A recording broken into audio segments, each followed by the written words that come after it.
Listen to, and if you're doing something interesting, I'm pretty sure he'll happily interview you for the show. I've heard quite a few pretty cool projects happening through him. So obviously we started off with business, and from everything I've heard, it's been a pretty resounding success. We're now looking forward to kind of shifting over a little bit more on the web geek versus the business geek side. It should be pretty cool.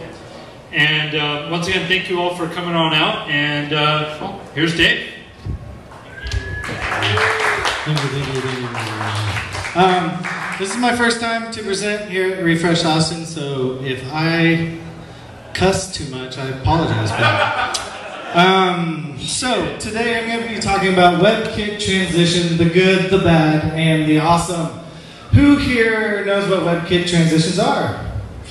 Who here has no idea whatsoever? Perfect. That's fine. That was me a few days ago. No. Who here, who's a web developer? Web developer? Web designer? A little bit of both. Okay. This is all helping me get information on where you guys are at. So I'll just give you kind of a table of contents of what I'm going to talk about. Self-introduction. I'm Dave Rupert. What's WebKit? What's its face? Can I just see a demo, because that's what you're all going to say. How do I use it awesomely? Hopefully I can cover that. And then questions, comments, concerns appear later. I work at Parabel Design. We design, we code, we love. And yes, this is on our actual website. We're a team of 3 guys, and we really like being that size. And you can maybe get into kind of a rework methodology, like what size is the right size, and that's the best size. But we've known each other since high school, all 3 of us. And so we're really good friends, and as a result, it's something that works for us. And I really love these guys, and we have a really great working relationship, but really mostly it's just we're able to do what we want to because we're friends, and we can kind of finish the day and say, I'm not going to quit because I'm your friend, and I really like this business. But I'll just introduce these guys. I'm the guy in the middle with the sombrero and the mean scowl. That's Trent Walton. He's yawning. Trent is he's kind of the founder of the company, but more so he's more on the business development side of things. He's the guy who talks to clients, but he also runs a blog, and I'm going to talk about it later in the presentation. But he's done a lot of stuff with CSS3 and WebKit transitions and all this other stuff that doesn't work in Mozilla.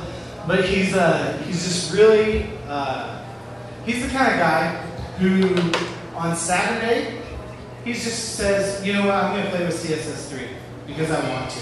And I'm the kind of guy who says, I'm going to sleep in and play Dr. Mario on my Wii.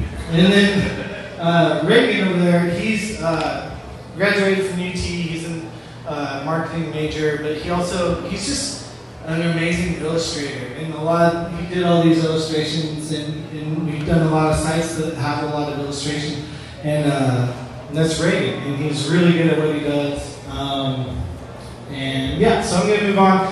I host a podcast. It's called the ATX Web Show, atxwebshow.com, and it's all about Austinites, you guys, doing badass stuff on the web. Basically, the whole thesis behind the show is, I think Austin is amazing. I think Austin is doing really kick-ass stuff. And I don't think it's right that we're really treated as the bastard coast of the East and West Coast. Amen. All right.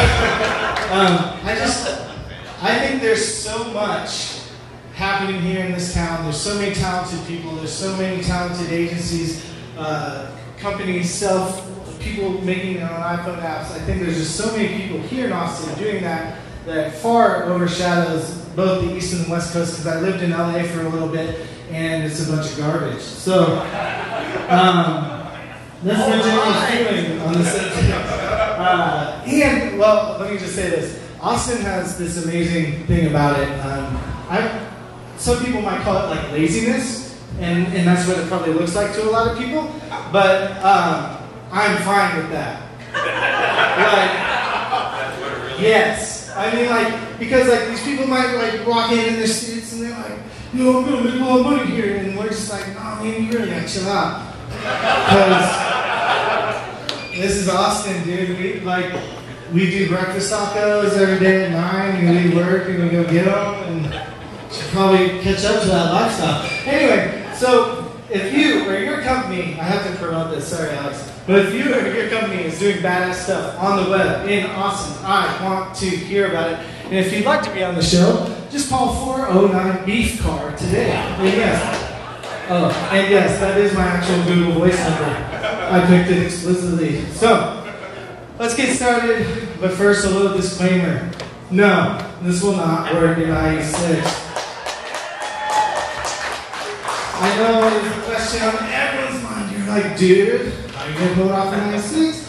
And the answer is probably can't. I haven't really bothered looking how to do that. But I'll explain more of that later, but we can fight all day about browsers and capabilities and whether graceful degradation is good or bad, or who knows what graceful degradation is. Okay, I just didn't want to overshoot too many people, but we can talk about it, but preferably not in the mailing list because that gets kind of long and drawn out, and I only have a short attention span. So, but it will work on over 90 million mobile devices and about 10% of all browsers, Chrome and Safari. I love Google Chrome. I'll just come out and say that. It's true. I really like Google Chrome. It's kind of buggy and it gets kind of janky because I'm on the Mac Dev Edition, but it's really a good browser and it's a pleasant experience, and that's kind of what I value. I'll get into mobile devices later, but when I'm talking about WebKit transitions, mobile devices present a kind of sticky challenge because there's no mouse. So you don't hover, you tap stuff. And so how do you deal with that? Hopefully I can get into that, but we'll just see. Let's get started. This is a WebKit transition. Basically it's just a link and it's blue. And then when you hover over it, it turns red. And there's a transition in the middle. And this one is as you can see, it reads like plain English, right? It's just the WebKit transition. The color is what we're changing. The time is 2 seconds. And then the easing, which is linear. Who's worked with Flash? And who's tweened their face coming onto a website? Yeah, me too. And it was awesome. It was cutting edge back in 2007. Joke. All right. Anyway, so that's just my intro. I'm gonna show you demos in a little bit of actual working code that might make more sense and make the synapses fire. But this is a long way to do the exact same thing I just did. So you say color blue, WebKit transition property long color. A WebKit transition duration 2 seconds, WebKit transition time whatever. So that's the long way.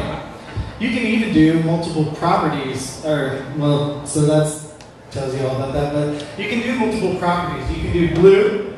Let's make the background color white, because our web page is white, right? And then we're going to transition the color, then the background, and then I want them to kind of happen at different times, so I'm going to do like 2 seconds and 5 seconds, right? Because I want it to be like epic, emotional.